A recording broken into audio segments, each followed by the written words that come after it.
Ini Masya Allah nih ya. Ada seindah ini di Tanjung Pinang ya.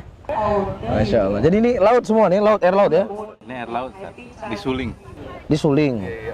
Dibersihkan, disaring lagi, masukkan ke dalam kolam ini. Oh gitu. Terus kesana tuh ujungnya udah laut dah enggak? Laut juga itu, Ustaz. Sebelah sana tapi dia dibatasi lautnya sebelah sana. Jadi sebenarnya ini laut semua, cuman dia ditimbun. Aliran sungai, jadi dibikin seperti Wadah. teluk gitu. Inilah dia. Masya Allah, luar biasa ya. Di dunia aja udah kayak gini, gimana surga ya? Pasti lebih indah lagi, Ustaz. Ya, oh pasti. Jadi dalam hadis kan disebut Rasulullah, surga itu tidak seperti yang terbetik dalam hati dan tidak pernah dilihat oleh mata.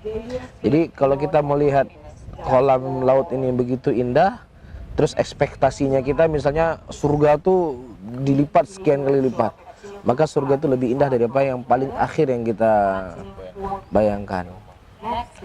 Jadi ya masuk ke sini aja kan kita harus proses jalan panjang kan dari sana kan, terus harus bayar lagi kan. Masa mau masuk surga mau gratis-gratis nggak bisa. Berarti harus banyak usaha. Seperti itu.